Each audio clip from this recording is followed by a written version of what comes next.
God dag og velkommen til Swipe Right, en podcast, der handler om dating fra mændenes perspektiv. Det her er allerførste afsnit i en forhåbentlig lang serie. Mit navn er Otto, jeg er 32 år, og med mig i studiet i dag har jeg, og altid, Jakob. Hej Otto, jeg er glad for at være med i studiet, og I er heldige at have mig. Jeg er single fyr, glad, charmerende, humoristisk, 34 år. Og hvis der er nogen single piger derude, så er I meget velkommen til at kontakte mig. Jeg stopper dig lige, Jakob, fordi det er jo ikke et program, vi laver for at score. Nå, så er jeg gået forkert. Ja, det er godt med dig. Grunden til, at vi laver podcasten, er fordi, der findes rigtig mange podcast om dating, hvor to kvinder sidder og snakker om emnet. Men ingen, hvor vi ser det fra mændenes perspektiv. Og Jakob, nu stiller jeg dig et stort spørgsmål. Hvad tror du egentlig, den store forskel er mellem kvinders og mænds perspektiv på dating? Det er jo det, vi skal udforske i den her podcast. Så må vi se, om der overhovedet er en forskel. Hvad tænker du umiddelbart? Jeg tror, at der er mange ting, som vi også kommer til at dykke ned i her i podcasten. Der er noget med tempoet, man dater i, hvordan man swiper, hvordan man finder det rigtige match, og hvorfor med de formål, hvorfor man går på dates. Jeg tror, der er mange forskelle, som er interessant at få belyst fra det andet perspektiv også. Det er jo, som du også selv siger, en af de ting, som vi undersøger og udforsker i den her podcast her. I hvert afsnit af Swipe Right vil vi tage forskellige tematikker op. Det kan være alt fra feminisme i dating til den ultimative date, til hvorfor mænd er nogle idioter, eller don'ts ved kvinders datingprofiler. I dag skal det handle om at score, altså scoretrik til, hvordan man blandt andet får hivet en med hjem, men også scoretrik til, hvordan man får en kæreste.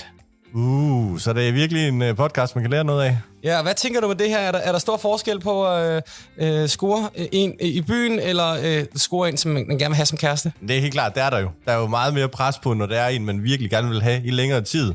Og i det hele taget den måde, man prøver at tilgå den her dame på. Fordi tit, der kommer jeg i hvert fald til hurtigt invitere ud på en øl og på noget rødvin. Og der kan det godt signalere noget useriøst. Og det bliver måske også useriøst, når vi får udforsket hinanden. Men måske er det ikke altid den måde, der er den bedste måde at date på i starten. Måske skal man tilgå det lidt anderledes, men det kommer vi måske tilbage til. Det gør vi i hvert fald, og apropos det her med at score, så skal vi jo også have en snak om, hvorvidt kvinder kan tillade sig at score mændene. Er det charmerende, og hvordan gør man det? Altså, har du egentlig prøvet det før, at blive scoret af en kvinde, som ikke lige var 100 ton? Jamen, jeg kan jo mest til de store fisk, det ved du. Men jeg har prøvet at blive scoret før, og jeg synes, det er dejligt. Jeg synes tit, der er det jo også mænd, der skal vise sig som nogle rovdyr, der går ud, og jeg synes, det er sgu dejligt at få et kys i gang imellem. Det kan jeg godt lide. Og hvordan, altså, du har prøvet nogen, der simpelthen bare kan komme op til dig, og så bare begynde at kysse på dig ind på et dansegulv, eller? Jamen, jeg tror faktisk, den har været på date, så var jeg på date med en, hvor jeg sad over for hende, og så lige pludselig så satte hun sig bare på mig og kysser mig. Jeg synes egentlig tit, det er den måde, kvinder gør. Er det ikke bare noget med, så går de bare hen og kysser? Altså selvfølgelig, så signalerer de alle mulige ting, men så er det tit en selv, der går over. Jeg synes, når kvinder har scoret mig, har de bare gået hen og kysset mig faktisk. Okay, og det kommer lidt ud af det blå, men du er altid med på den bølge, eller den Jeg er sgu glad for bevægelse. at kysse. Jeg kan godt lide at kysse, Otto. Så de får altid lige kys igen, og så må jeg vurdere, om det var en rigtig kysse bagefter. Altså, jeg kan da også godt blive lidt smidt ved tanken, men jeg vil også indrømme, at det kan være lidt frastødende nogle gange, hvis man lige får proppet en tunge ned i halsen. At det kan være lidt meget. Altså, jeg kan godt blive lidt intimideret af en pige, der prøver for meget at score mig, og jeg kan kun forestille mig, at det må være præcis det samme, som kvinderne føler. Men det skal vi snakke meget mere om. Jeg har lige en kommentar der, for jeg synes faktisk, at jeg synes tit, det er mændene, der har den rolle at gøre det. Jeg synes det her med, at de faktisk tager initiativ til det. Det kan jeg godt lide. Det er jeg også helt med på, men det behøver ikke lige frem at være stik tunge ned i halsen. Jeg skal have tunge ned i halsen også. Okay, jamen det kommer vi tilbage på, fordi vi skal lige have en kort snak om single-livet. Nu ser jeg jo til at starte med, at det forhåbentlig var et program, der kunne køre i lang tid. Men det kan jo i hvert fald køre så længe, at vi to er singler, Jakob. Og det har vi begge to været i hvert fald over et år. Hvordan har du det som single? Hvad er pros og cons, og skal du have en kæreste? Jamen, jeg har jo et mål her i podcasten, det er, at jeg skal finde en kæreste. Så igen, som jeg sagde i starten, hvis der er nogle kvinder derude, så skriver I bare til mig. Jeg håber på, at du sætter mig på nogle udfordringer, så jeg kommer ud og møder nogen. Det håber jeg da. Men hvis det ikke sker, så har vi det jo hyggeligt her, og så skal vi nok snakke en masse om dating. Og hvis vi lige skal have sådan, en klar pro og en klar con ved at være single? Klar pro, det er, at jeg selv kan styre, hvad det er, jeg vil gøre, og hvornår jeg vil gøre det. Og con, det må være, at nogle gange der er det sgu kedeligt at sidde på sin sofa en onsdag aften efter en arbejdsdag. Så det ligger meget klart, at du laver det her podcast her, for at kunne få en kæreste? Jeg laver det faktisk, fordi jeg synes, det er vigtigt. Vi mangler den her stemme ind i mændenes stemme ind i den her dating-debat her. Så jeg synes, det er også det er vigtigt. Det er vigtigt, det vi snakker om. Og lige så meget som jeg kan elske at være single, så har det der med at have en partner jo også noget ekstra. Den intimitet, man kan skabe i en tosomhed, er bare noget særligt. Ja. Nå, Nu skal vi over til scorehistorier.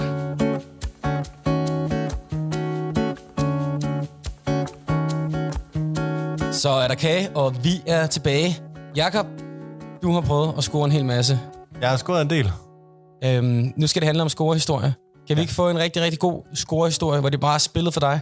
Så skal jeg jo til at grave ned i mindekassen her. Men jeg synes, at gode scorehistorier er jo okay til at lave mad. Jeg synes, det her med at invitere damen, kvinden, op på noget mad, noget lækkert mad, hvor hun kan se, at man har kredset lidt for det. Man tænder også lige 2 lys, man lige sætter op. Når hun kommer, så er alt maden bare næsten klar, og det ser godt ud. Og det snakker vi snakker ikke første date, eller hvad? Er det en specifik en? Jamen, det kommer ind på. Jeg har gjort det på første date også før, faktisk. Der har du inviteret dem mere op til dig første gang? Ja, det har jeg.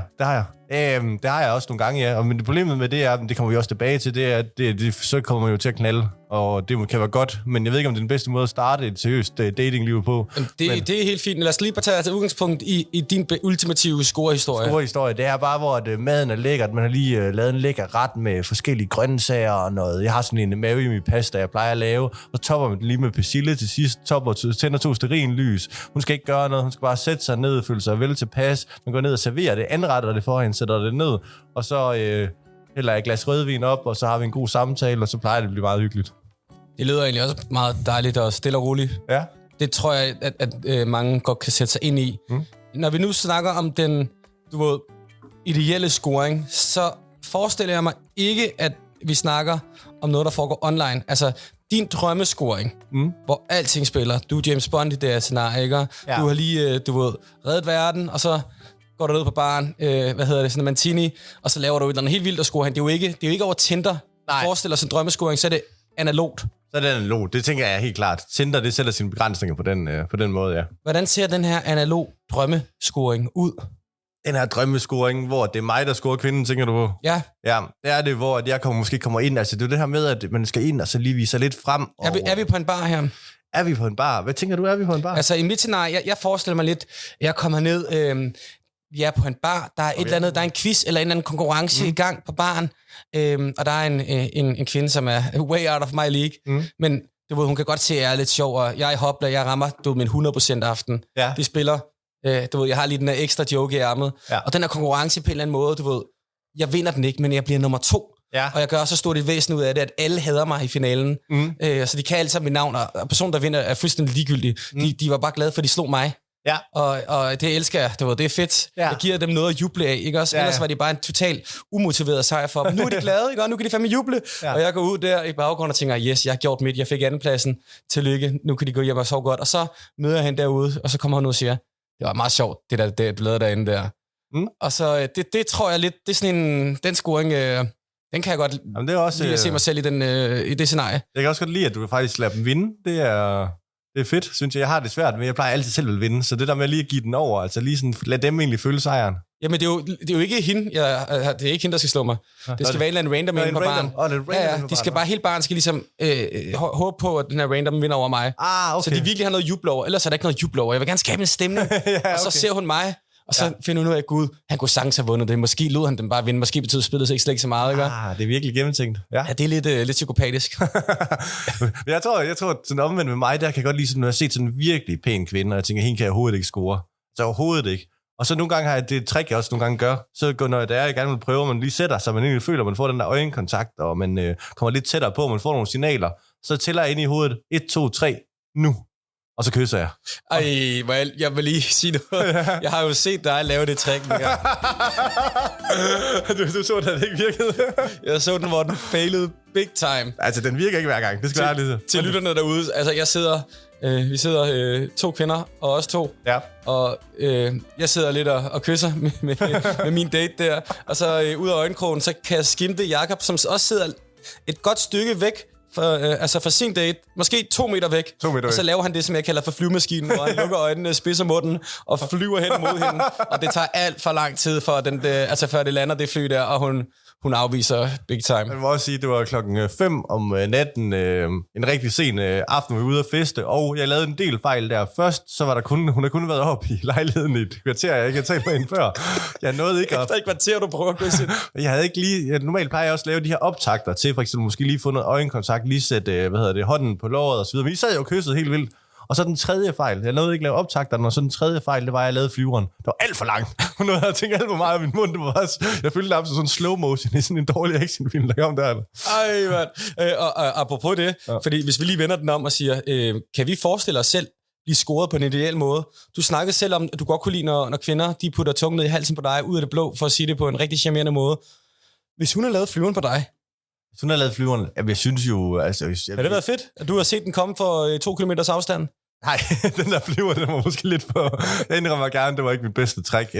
Flyveren skal ikke... Det skal være en kort...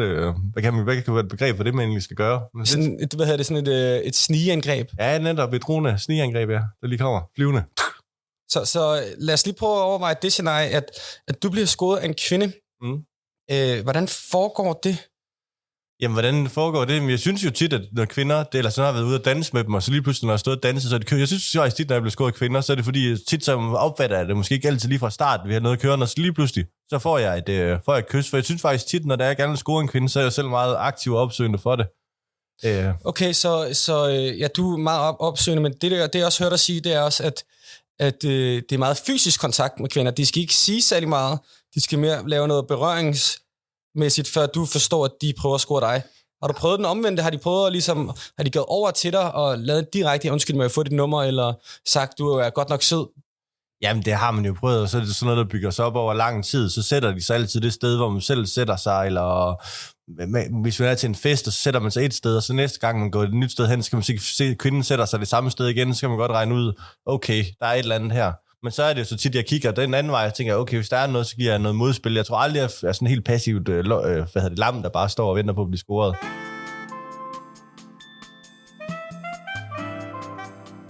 Ja, og det er lidt sjovt, fordi jeg tror, der måske er nogle kvinder, der tænker, at det er lidt akavet at skulle være i den position. Jeg har da selv haft en ekskæreste, som aldrig rigtig har prøvet at skulle score før, men altid har været hende, der blev scoret. Ja. Og den her snak om, kan kvinder godt tillade sig lige præcis at jage i byen, sætte sig ned og være lidt for meget?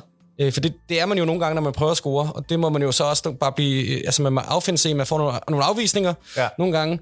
Jeg har prøvet, at kvinder også har været sat til ved siden af mig. Jeg tydeligt godt kunne mærke det. Jeg bliver altid helt vildt smidet. Ja, og det gør man. Ofte så er de ikke særlig pæne. men det kan man jo lige drikke sig til, de bliver. Til gengæld så vil jeg sige, så hvis man... Jeg gider jo ikke give dem en afvisning. Jeg føler, at kvinder, de er iskolde til at afvise. Jeg afviser ikke på den måde, jeg spiller lidt med. Du er ikke isdronningen. Nej, men jeg ved også godt lidt, gider man det helt, og så læser de ikke en helt... Jamen, det er rigtigt, det er virkelig svært at lave de der afvisninger, faktisk. Man kan ikke, det er også lidt sjovt bare fløten. Selvom damemusik er så pæn, så er det sgu egentlig meget sjovt bare at blive fløten. Men så det der med lige at få, ligesom en kat, der lige ridser lige ridser overfladen, men nogle gange så er det også lidt synd, for så skal man bare, det burde blive bedre til. Bare sige nej. Jeg vil sige, nogle gange så drikker jeg bare den ekstra bajer, og så kysser vi, og så... Ja, hvad fanden. Ja, hvad fanden, ikke? Og nogle gange skal der også være end det. Går den, så går den, ja. Ja, det skal der også være plads til. Det skal der plads til. Vi alle har lavet subs, og så har vi også lavet et pletskud ind imellem. Nå, vi tager lige en lille jingle, og så vender vi tilbage til meget mere omkring kvinden, der scorer manden.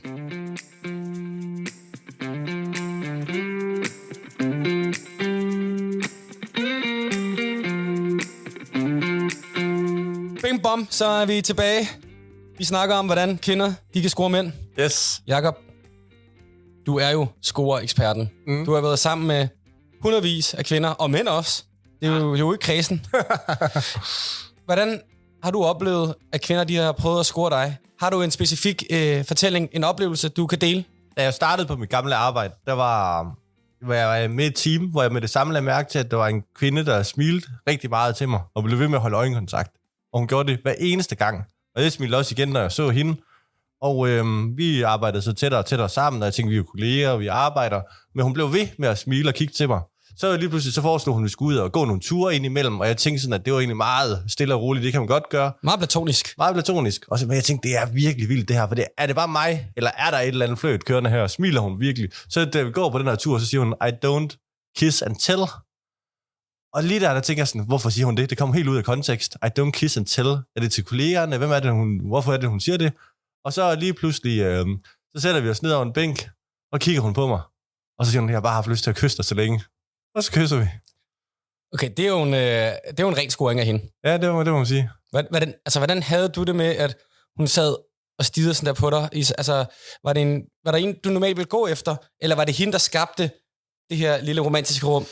Ja, det var som om, at normalt tror jeg ikke, jeg ville gå efter hende, men der var et eller andet i vores blik, når de mødte hinanden. Der var et eller andet ved hendes blik, og den måde, det var som om, jeg heller ikke kunne lade være med at spille, når jeg så på hende, selvom hun egentlig ikke var måske den type, jeg normalt ville gå efter. Så der var et eller andet, der var charmerende. Det var virkelig som om, der var en vibe kørende, og hvis der ikke var den vibe, så var det mig, der var blevet sindssygt, tror jeg.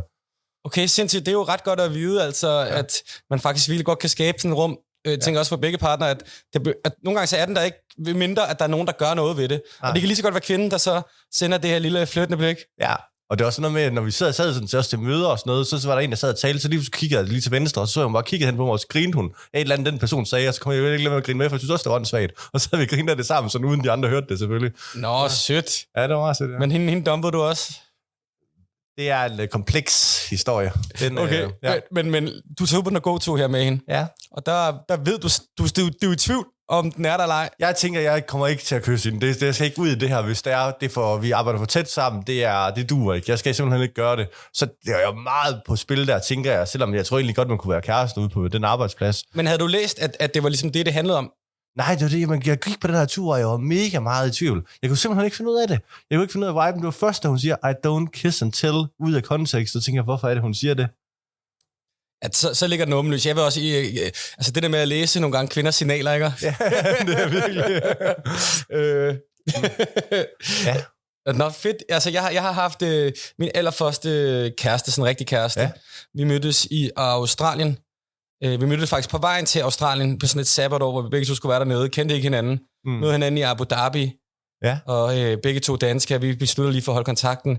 Og nu kan jeg jo godt se tilbage, at hun var ret vild med mig, fordi hun ville hele tiden være sammen, og vi skulle hele tiden ud og se nye steder der i Melbourne. Ja. Hun fortalte mig så også, at hun var lesbisk, så jeg tror også bare, at det fløj fuldstændig over mig, alle de der signaler, hun sendte til mig. Altså lesbiske signaler? Nej, jeg er jo ikke en dame, Jacob, det kan vi godt snakke om her. Er det sikkert? Ja, men så hun begynder at holde lidt i hånden, og jeg ved jo ikke, altså jeg har jo været 19 år gammel.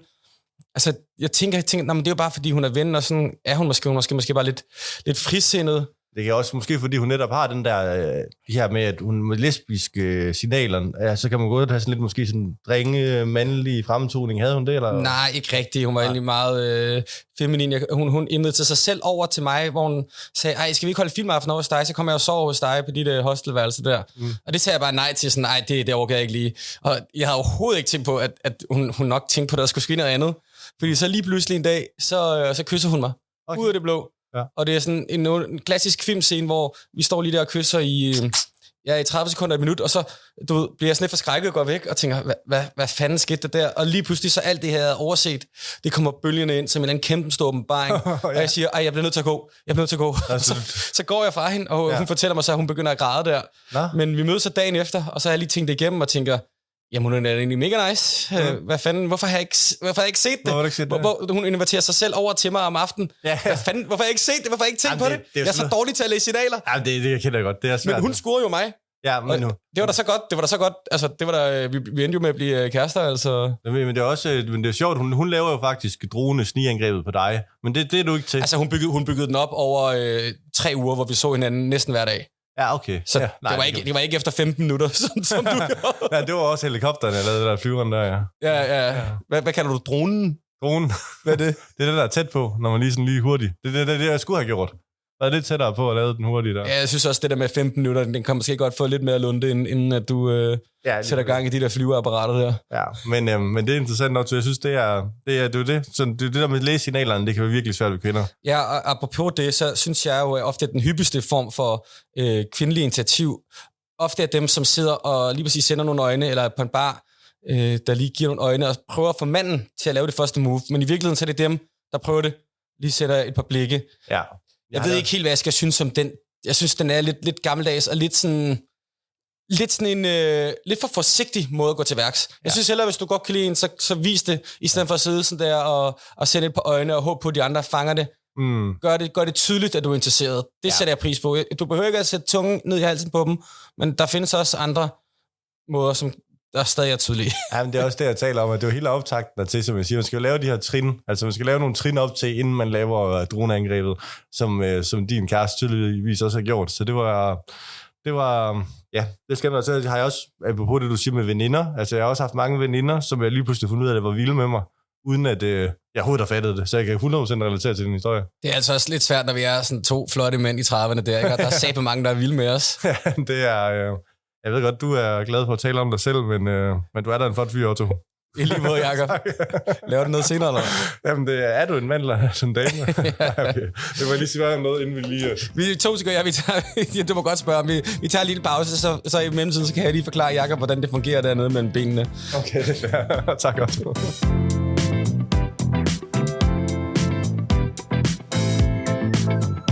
Så er vi tilbage, og dagens afsnit, det handler som sagt om at score, og når man har sådan et program, så kan man jo ikke undgå at komme lidt ind på score-replikker.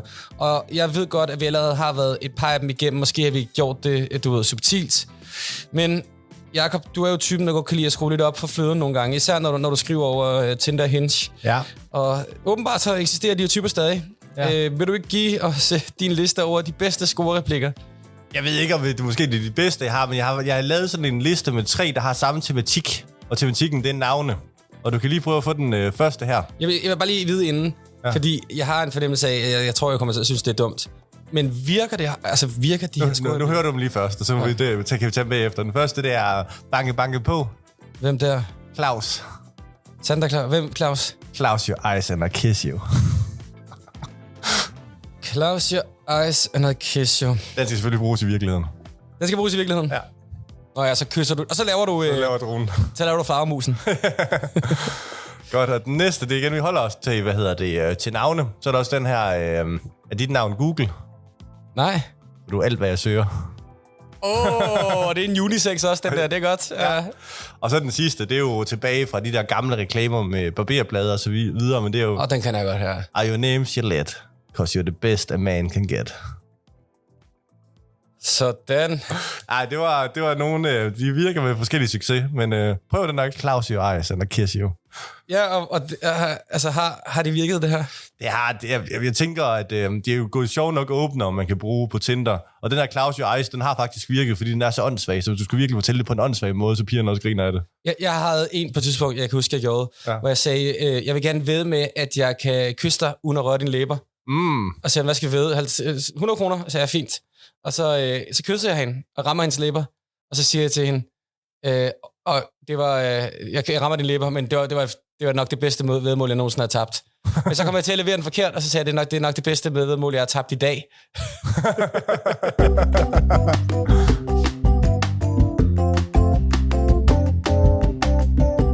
Vi skal til aller sidste punkt, som handler om forskellen på et one night stand og et længerevarigt forhold.